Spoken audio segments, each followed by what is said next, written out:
এখন একদম ওপর থেকে মানে দুর্গা মাকে দেখতে সুন্দর লাগছে। অসুরের মুখ বানাচ্ছে এই জায়গাটা, মানে এত বড় তার মাথাটাই অসুরের। তৈরি হয়ে যাওয়ার পর প্রতিমাটা দেখতে ঠিক এইরকম লাগবে, মানে লোহা দিয়ে তৈরি করে, মানে রড দিয়ে এখানে সাপোর্ট দিয়ে রেখেছে।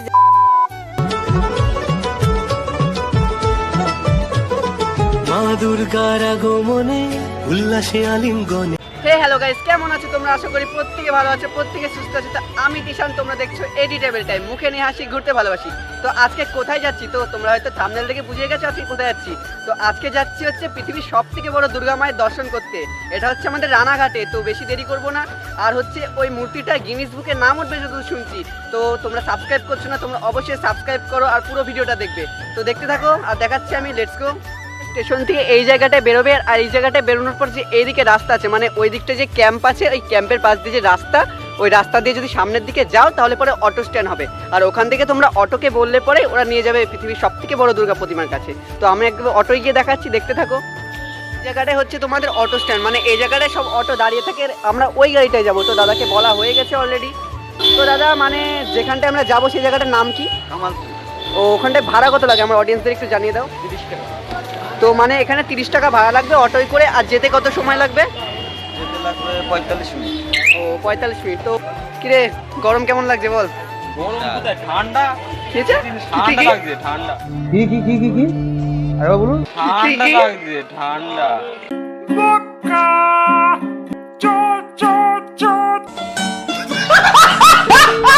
আমাদের হচ্ছে বিশ্বের সব থেকে বড় মানে দুর্গা মূর্তি। আর তোমাদেরকে আমি ওটাই দেখাবো। আর এই যে মাঠটা দেখছো, এই মাঠের মাঝখানে তৈরি হচ্ছে সেই দুর্গা মূর্তিটা। আর ওই জায়গাটায় মানে দারুণ লাগছে এখন। আর এই জায়গাটায় প্যান্ডেলের কাজ চলছে। তো আমরা এখন অটোতে আছি, আর অটোর থেকে এখনই নামবো। আর এখানটা লেখা আছে 111 ফুট, কিন্তু আরো উচ্চতা বেড়ে গেছে। তো দেখছি ওখানে গিয়ে। আর যে এই জায়গাটায় দেখছো, এই জায়গাটায় হয়তো সামনের থেকে বুঝতে পারছো না তো এটা কি জিনিস। তো এটা সাইড থেকে দেখায়। তো এটা একটা মুখের মতন লাগছে। তো এটা হচ্ছে মানে আমাদের অসুর, যে মানে অসুরের মুখ বানাচ্ছে এই জায়গাটা, মানে এত বড় তার মাথাটাই অসুরের। আর তাহলে শরীরটা কত বড় হবে। আর ওই যে ওইটা দেখছো, ওটা হচ্ছে মানে অসুরের বডি, মানে ওখান থেকে শুরু করে এতটা মানে বিরাট একটা আকৃতির হচ্ছে যেহেতু। তো তোমাদেরকে দেখায় আমি আরো সামনে গিয়ে। তো এখানটা দেখছো যে মানে বাঁশের বাটা দিয়ে আর তার কাটা দিয়ে এখানটায় তৈরি হচ্ছে। মানে এখানে তার কাটা দেওয়া আছে, আর এখানটায় আছে হচ্ছে মানে সুতুলি টাইপের সুতো। মানে এখান থেকে মানে এটা অসুরের হয়তো বডি তৈরি হচ্ছে। আর ওই দিকটাতে যে মেন মানে আমাদের দুর্গা প্রতিমা, তো মায়ের মূর্তিটা ওখানে তৈরি হচ্ছে। আর সামনে ওই জায়গাটায় যে দেখছো, ওটা হচ্ছে মায়ের মানে মূর্তির পা। আর ওইখান থেকে মানে এখন ওটা কমপ্লিট হয়ে গেছে কাজ, তার জন্য ওখান থেকে ফ্রেম যেগুলো ছিল প্লাস্টিকের ওগুলো তুলে নেওয়া হয়েছে। আর এই জায়গাটাই পুরো এখান থেকে শেষ পর্যন্ত প্রায় অনেকটাই ফ্রেম তুলে নেওয়া কমপ্লিট হয়েছে। আর সামনে তোমাদেরকে দেখাই।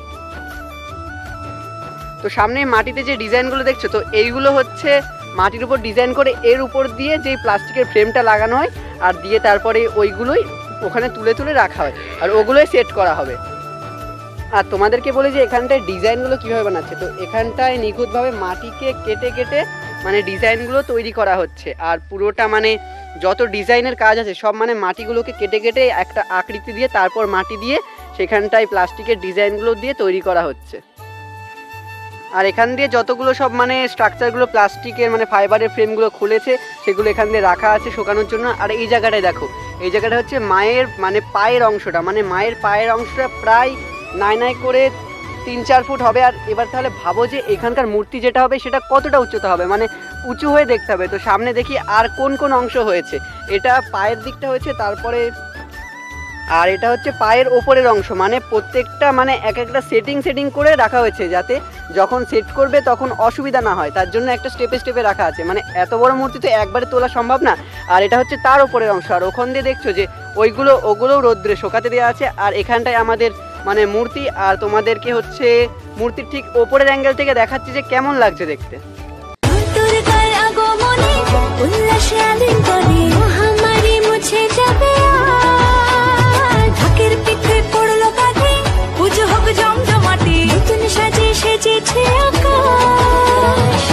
সাজানো বরণডালা, আকাশে মেঘের ভেলা, চলছে ধনু জিনা, আসলার ঘন্টা বাজে, এলো নতুন সাজে, আকাশে পূজার বাংলা। তো তোমরা দেখো এখন কি অপরূপ সুন্দর, তাই না? মানে এখন আছি আমরা মূর্তিটার একদম ঠিক ওপরে, আর এই জায়গা থেকে দেখতে ঠিক ভিউজটা এইরকম লাগছে। আর তোমরা হয়তো জানো এটার উচ্চতা কত নির্ধারিত করা ছিল, তো প্রথমে করা ছিল 111 ফিট, কিন্তু সেটা এখন আরও উচ্চতা বেড়ে কত হয়েছে, 111 ফিট থেকে 130 ফিট হয়েছে, আর ভবিষ্যতে আরও বাড়তে পারে। তো 130 ফিট কতটা তোমরা সেই হিসাবে আন্দাজ লাগাও, যে কল্যাণীর যে প্যান্ডেল হয়েছিল গতবার সেটা ছিল 150 ফিটের, আর এটা হচ্ছে 130 ফিট, মানে 20 ফিট এদিক ওদিক, ওটাও হয়তো হয়ে যাবে আস্তে আস্তে। তো অতটা উচ্চতা বিশিষ্ট এই যে মূর্তিটা তৈরি হচ্ছে। আর এটা ওপর যে ফাইবার, মানে এগুলো দেখছো এগুলো হচ্ছে ফাইবার, আর এইগুলোই মানে মূর্তির ওপর থেকে ছাঁচটার উপর থেকে খুলবে, আর খোলার পরে এই ফাইবারগুলো ওই যে ওই জায়গায় দেখছো ওই জায়গাটায় রেডি করছে, আর সব এক জায়গায় জয়েন্ট করে তারপরে এগুলোর ভেতরে আবার হচ্ছে তরল, প্লাস্টিকের তরল দিয়ে মূর্তিটা নির্মাণ করবে। আর ওইদিকে যে বাঁশ দিয়ে তৈরি দেখছো ওগুলো হচ্ছে অসুর, মানে ওটা অসুর তৈরি হচ্ছে। আর নিচে এই জায়গাটায় মানে মানে দেখতে পাচ্ছ যে এই জায়গাটায় কেবল মাটি দিয়ে ডিজাইন তৈরি করা হচ্ছে, আর ডিজাইনের উপর দিয়ে প্লাস্টিকের যে লেয়ারটা সেটা দিয়ে তৈরি করা হয়ে যাচ্ছে। আর ওই যে ওই সুতোগুলো দেখছো ওগুলো সেই প্লাস্টিকের সুতো, আর ওগুলো দিয়ে লেয়ারগুলো তৈরি করা হচ্ছে। আমাদের মায়ের মানে প্রথম থেকে পুরো শেষ পর্যন্ত কতটা আছে তোমাদেরকে দেখাই একবার। মানে বিশাল আকৃতির একটা মূর্তি তৈরি হচ্ছে। হয়তো ভাবছে যে প্লাস্টিক ফাইবারের ফ্রেমটা এইভাবে দাঁড়িয়ে আছে কি করে, তো তোমাদেরকে দাঁড়িয়ে থাকার কারণটা আমি এই জায়গাটায় দেখাচ্ছি। এই যে দেখছো এখান দিয়ে মানে লোহা দিয়ে তৈরি করে, মানে রড দিয়ে এখানে সাপোর্ট দিয়ে রেখেছে যাতে এগুলো কিছু না, আর এগুলো যথেষ্ট মজবুত, বুঝতে পারলে? তো দাদা প্রথমে তোমার জিজ্ঞেস করে নেবো নামটা কি? আমার নাম বাপি সরকার। তুমি কি ক্লাবেরই সদস্য? আমি ক্লাবের সদস্য নই, আমি একজন শিল্পী, আর আমার সঙ্গে আরও 4-5 জন শিল্পী আছে। একজন নীতিশ মুন্সি, অপূর্ব রায়, প্রশান্ত রায়, রিজু ভাই, এটা আমাদের সঙ্গে সবাই একসঙ্গে কাজ করছি। আরও শিল্পী আছে, সহকারী শিল্পী আছে, তারা এখন নেই, অন্য কাজে আছে। আচ্ছা, এই জায়গাটার নাম কি, যে এখানে পুজো হচ্ছে? পুজো হচ্ছে, এটা জায়গাটার নাম কামালপুর অঞ্চলের কামালপুর গ্রাম। আর এই জায়গাটায় মানে মূর্তিটার মানে হাইট কতটা হতে চলেছে? 111 ফুট বলা ছিল, এরপরে বেড়ে 125 ফিটের মতো হবে। আচ্ছা, এই জায়গায় যদি আসতে হয় তাহলে পুরো অ্যাড্রেসটা একটু বলে দাও। এইখানে আসতে গেলে main town Ranaghat, Ranaghat station থেকে পূর্ব দিকে আসতে হবে। পূর্ব দিকে রথতলা আসলে অটো, বাস, টোটো সব কিছুতেই এসে নামিয়ে দেবে, অভিযান সংঘ বললেই নামিয়ে দেবে। তো বলছিলাম যে এখানটায় ওপেনিং যেটা সেটা কবে হবে? এটা মহালয়ের আগে, মহালয় হয়ে আর যাবে। এটা থাকবে কতদিন? এটা তো বলতে পারছি না, লোকের সমাগম দেখেই এটা দিন বাড়ানো হবে। আর যেটা বলতে চাইছিলাম যে এত বড় দুর্গা বানানোর প্ল্যানটা কে দিয়েছে, মানে বুদ্ধিটা কে দিয়েছিল এরকম করলে জিনিসটা ভাইরাল হতে পারে? ভাইরালের জন্য এরা করেনি খুব সম্ভবত, এই ক্লাবের সদস্যরাই মানে মাথায় নিয়েছে এটা বড় পুজো করবে, বড় পুজো করবে। বড়। আচ্ছা, দাদা আপনাকে এত কিছু জানার জন্য ধন্যবাদ। ধন্যবাদ, খুব সুন্দর বললে। তো গাইস, আজকের মতো ভিডিওটা এটুকুই ছিল। তোমাদের যদি 1%ও ভালো লাগে তাহলে অবশ্যই চ্যানেলটাকে সাবস্ক্রাইব করবে, অনেক কষ্ট করে ভিডিও বানায়। তো দেখা হচ্ছে আরেকটা নতুন ভিডিওতে। আজকের মতো এটুকুই, বাই।